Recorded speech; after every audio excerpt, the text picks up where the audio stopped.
But I always like to show this initial, thank you very much for recording. Um, I always like to show this first slide to give an idea of what campus is like. I'm sure many folks have maybe seen photos on our website, have maybe seen, we have a lot of videos on our YouTube page as well. Our campus is quaintly tucked away in Allentown, Pennsylvania. We are surrounded on all sides by residential apartments and homes. And then our campus has a lot of this essentially very interesting church or Gothic architecture, as you see in this photo. And we have a lot of contemporary art on campus as well. So for anyone interested in the art. So I get asked quite a bit where we are in the US and where we are in Pennsylvania. So this map here, we are in Allentown, Pennsylvania. So you'll see in relation to Philadelphia, we are about kind of north of Philadelphia, and it's about a 60-minute drive, and we do have trains as well that go back and forth between the cities. We also are fairly close to Washington, D.C. It's about a 2.5-hour journey by car. And again, we have trains as well. And then about 90 minutes to New York City. And we do have students who spend time in New York and in Washington, D.C. We call them study away programs. So if a student really would like to explore those two cities while they're in the US, we have options for you to do so for a full semester. And usually those students are pursuing an internship while exploring those cities. It's a great opportunity to get the work experience, but also live somewhere else besides Allentown during your 4 years in Pennsylvania and in the East Coast of the US. To give some context, Allentown, like I mentioned in the beginning, is the third largest city in Pennsylvania. So there's a lot happening at any given time. That we have concerts, restaurants, museums, a lot of things to go and do around campus.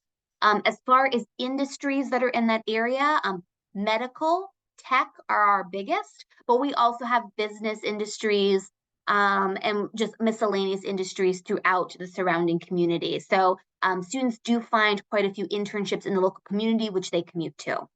Our student population is 1,900. We represent 35 states, 18 countries currently. Because we are a smaller institution, our class ratio is quite small. It's 8-to-1. So you really do get to know your faculty quite well, and your faculty can serve as mentors to you as you move through your academic career, but also your professional career and getting jobs after you graduate. I think the biggest class someone could be in is 20 students. And as you progress through your degree, it will get less and less over time. Many of the seniors that I meet with, some of their classes are as low as 8 or 10 students. So they also really get to know their peers in their particular major, which is good for networking later on for their career. And again, if a student would like to do study away programs, I know I mentioned this before, we are very close to both New York City and DC. And Pennsylvania in general, Philadelphia is very close for students to do an outing, to do a sport event or a concert, or just an outing in general to explore that area of the state.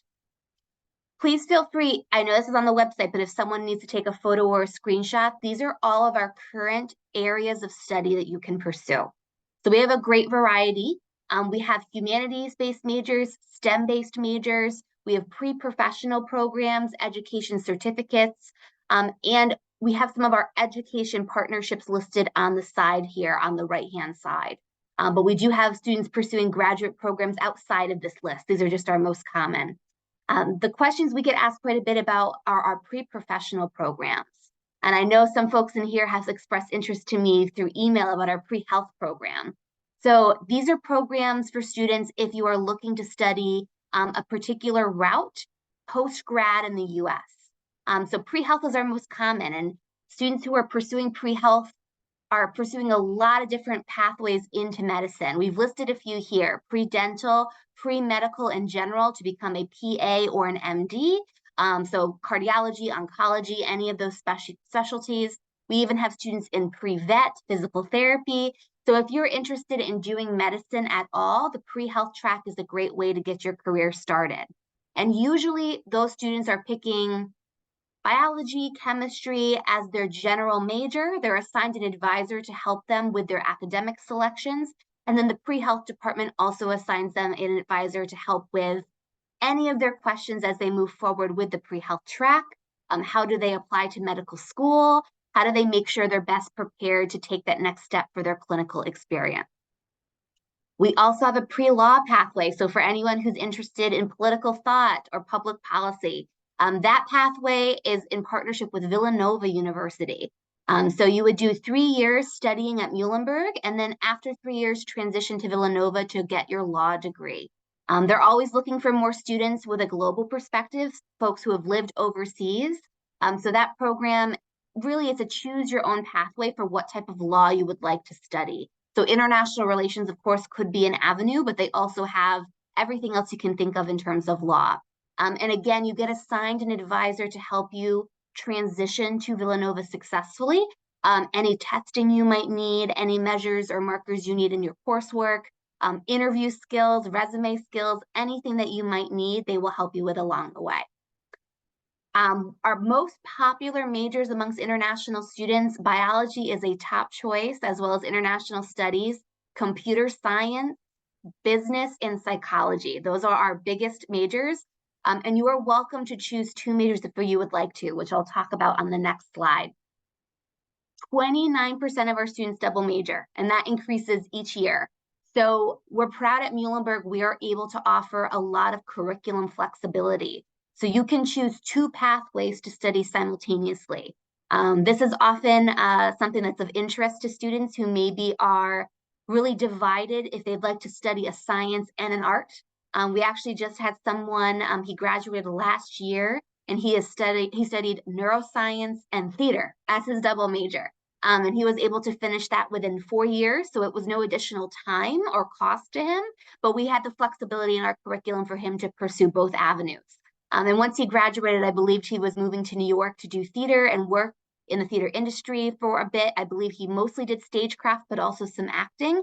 And then he may eventually go back to get his clinical degree for neuroscience, but he wanted to have that flexibility in that pursuit. We've also had students who have done finance and dance or visual arts and computer science. I mean, it's really whatever you would like to customize. You have the flexibility to do so. We also have many minors available. So if a double major, particularly for some of our more rigorous programs, law is a great example of that. Sometimes that program is quite rigorous. You may not want to double major, but you may want to minor in something. And we have plenty of minors to pick from as well. Minors are usually about 6 to 7 classes total. So it's not the majority of your schedule, but you'll be able to take a class here and there during your 4 years. We have many honor societies on campus that you can join or be considered for at any time. And then when you are submitting your initial application, we have 4 honors programs we automatically consider you for, which are listed here. I always point out that we have some science-specific or STEM-specific honors programs. So you would be put into a cohort with like-minded peers who are also invested in the sciences, which again is a great networking experience. Many of these honors programs do have a GPA requirement. So something to note, the GPA requirements are put into the American scale, but essentially we want you to have done well in your science courses previously. That's kind of the marker. So making sure that you're successful in those and that you are passing all of those is a good way to transition into these honors programs. And again, there's no additional application. This is with your one common application. Internships, another big question we get asked quite a bit. We have a fantastic career services office, and they are there to help you every step of the way with starting your career. While most of our programs do not require an internship, we do find that our students do at least 1, usually 2 or 3 before they graduate, just to get the work experience to try out different avenues of the major that they've selected. Some people, for example, who go into visual arts, they may find that they would prefer to do gallery work or be in the business side of museums or something that they wouldn't have expected because they did an internship prior to graduating. Our career services office, they maintain a database. Each year it has around 13,000 internships available, and then also they help you with full-time job placement. And if you wanted to stay in the US for OPT or any extended opportunity, they're there to help you along the way. We also have internships throughout the US, but also global and remote internships as well in that database. So there's a lot of options there to choose what makes sense for you. If you decide to do an internship full-time in New York or DC, they'll help you with that transition. And they do help you as well with housing. And we do too on our end as to help you, but you'll never have to find an internship and in those two cities and worry about where you're going to live. We have housing available for you, so the transition is very smooth and you'll be able to intern there full-time or a little bit less than full-time. Usually four days a week is typical. For those of you interested in our pre-med or pre-health track, we have a 90% acceptance rate to medical school. So really, that's a top ranking in the US for placement purposes. Many of our students go to dental, or I should say dental or medical school on the East Coast of the US, but we do have students who may decide to go elsewhere, and we help you to navigate that and figure out where in the US you'd like to go to finish your degree, or maybe you're thinking of going globally. To Canada is a great example. We have students who go back to Canada quite often. We can help you with that process and figure out how that transition will look. For dental school, most commonly students do go to the University of Pennsylvania. It is right nearby, and we have a formal partnership with them to transition our dental students to their program, and it's a top-ranked program in the US for dental school. And then my colleagues at Career Services listed some other places that students have either went into grad school. So Columbia University for us is also a big transition. Folks across all majors may transfer to Columbia for their graduate work. Harvard, we've also had some people go to Harvard as well, which is great for us, very big name school. But you'll see we do have folks who have worked at top companies. Particularly in New York, Goldman Sachs and NBC are located offices in New York City, but we have students who've moved to California and other places for professional experience. And our STEM majors who are pursuing OPT, a lot of those students do end up going into medical research, and medical research opportunities are very much scattered in whatever city you'd like to. We do have some students who end up in Boston, Philadelphia, in the southern part of the US, DC, North Carolina. So we help you figure out where is the best place to go, what are your next steps. Other things to mention, 50% of our students study abroad, and you are welcome to study abroad if you would like to. We know that students, even if they are coming from a non-US permanent address, they may want to study abroad in a completely different country once they're here, and we can accommodate that. Most of our students do study abroad either the end of their second year or sometime during their third year with us. And we have about 90 sites across the world where students may choose to study abroad. So quite a robust list. That list keeps growing every year after the pandemic, things have reopened. Many of our students who are international, who are moving to the US for the first time, they might do a combination of one semester studying abroad in another country, and then one semester in New York or DC. So that's definitely an option. You could do both if you chose to. Research, especially for folks who are interested in our STEM programs. We have a lot of research opportunities on campus. We have very few grad programs, you may have noticed from the major list. So that means that our undergraduate students have the full ability to apply and get as many research opportunities as they would like.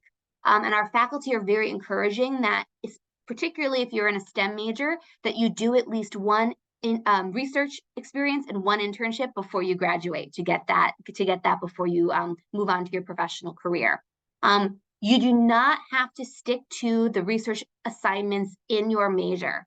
So if you see another department has a research project that you are quite interested in and you would like to participate in some way, you are welcome to do that. We have students who all the time, they're a psychology major, but there's a project in neuroscience that they're very interested in. They would apply to be a part of that. And usually the faculty are very supportive of the transition. And they're looking for a lot of diverse skill sets too, I'll mention. So if you are someone who is very interested in conducting interviews or qualitative research or data analysis, and you see a research project in a completely different department who are looking for those skills, you can absolutely apply to participate. The faculty, they're looking for as many diverse perspectives in a room and also skill sets as possible to make these research projects grow and flourish and be completed on time. We also have summer research opportunities. So for students who are looking to stay over the summer, we invite you to. Those research opportunities are typically 8 weeks long. They could be longer depending on the project. And about 60 students do spend the summer with us each year, and we'll house you on campus in your dorm, and you'll get to stay on campus and do student life just with a smaller population because the summer is quite quiet. But you'll be able to really bond and meet with the peers who are staying for the research opportunities. We have hands-on research facilities across campus. In our science department, we have state-of-the-art equipment for biochemistry, chemistry, and biology. We also have off-site field trips. So for students who are maybe interested more in animals, wildlife, conservation, there are often many field trips to the local communities to learn about the environment and have hands-on experience with animals, which is another cool avenue the science department has taken. All right, so campus life. So for those who might not know, on our campus, we have the #1 food in Pennsylvania, which is a very proud ranking for us. And we are, I believe, now 17th in the country for best dining food. We're very proud of that. We have a lot of dining options. We try to accommodate all different interests and also different allergies. And we have students who, for religious observation, are kosher as well. So we accommodate all of those factors in our dining hall experience. We have one dining hall on campus. It looks very much like a skiing lodge, like you're on vacation in the mountains, which is a very interesting aesthetic for us. And we have cafes also scattered throughout campus. So if you would choose to go get a coffee at a cafe or a quick lunch, we have options across that you can walk to. And then immediately around campus, we also have a lot of restaurants that you can walk to and a shuttle that will take you downtown to the restaurants in our downtown area. So a lot of good eats around the campus community. We have a very social campus and a very overwhelmingly friendly campus. The first thing that everyone notices is that when you meet people, they remember who you are and they'll greet you by name as you walk down the sidewalk to class, which that was a very interesting experience for me as a new Muhlenberg professional, because I came from a university with 10,000 people, so that was not common. And then all of a sudden, everyone knew who I was and said my name as I was walking down the street. So a very social, very friendly community. Most of our students participate in at least 1 or 2 clubs and maybe even more than that during their time. We have about 120 clubs available. We also have Division III varsity sports for any athletes who are thinking of doing it competitively. But we also have club or intramural sports. So for someone who wants to do tennis, for example, but not be very competitive, just do it as a social outing, we have options for that on campus. We guarantee housing for all 4 years. So there's no need for you to worry about eventually getting an apartment. We have both dorms, traditional college dorms where you share a roommate, your bathroom is down the hall. And then as you progress through your degree program, you have the option of moving into one of our campus apartments. So it's a bit more independent living. You'll have a kitchen, a dining room. You'll still have housemates, of course, and roommates, but it will be a bit more of an independent experience. And the furthest dorm is about a 15-minute walk. So it's quite close. Obviously, as folks come from overseas to our campus, to the US, we very much realize you will not have a vehicle, but you'll find that as you meet people, other people who are local to the community might have cars, and we also have the shuttle that will take you downtown as well. So you're definitely going to be able to get everywhere you need to get living on campus. We're very walkable, but we also have transportation available. And as you are moving into campus, my colleague Tom Janis, he's our Director of International Student Support. He will help you with all of your move-in and transitional needs. So he takes folks to the grocery store, he'll pick people up from the airport, he'll do field trips, social outings, so everything that you might need, he is your support person. And I think because we are a small campus, we're better able to provide that very much hands-on concierge service to help you as you're navigating your first month here on campus. So quickly before we end for Q&A, I know many of you have probably already seen these application requirements, but I just wanted to put up a slide as a refresher. These are our quick to-do list or quick checklist of what is needed to complete your application. The two things I always like to point out: you're welcome to submit an SAT score, but it is very much not required. Most of our students, I believe we're up to about 70% of our students, do not submit a test score, an SAT or an ACT. So you do not have to submit one. I think the one group that tends to is students interested in our pre-health or pre-med track, because they've already taken that test for another reason, particularly if they're thinking about other US schools for medical. So no need to do that. Don't rush out to register for the SAT. And then the other thing I wanted to mention is the admissions interview. So for folks in this cohort, we want to chat with you. We want you to interview as part of your process.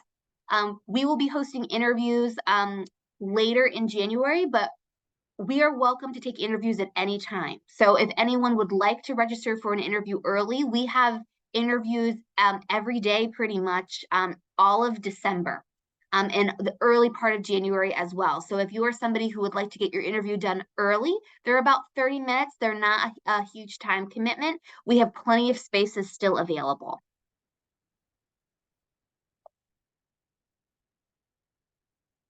And if for anyone who would like to take a quick photo too, I always like to give some context about what the scholarship and funding looks like.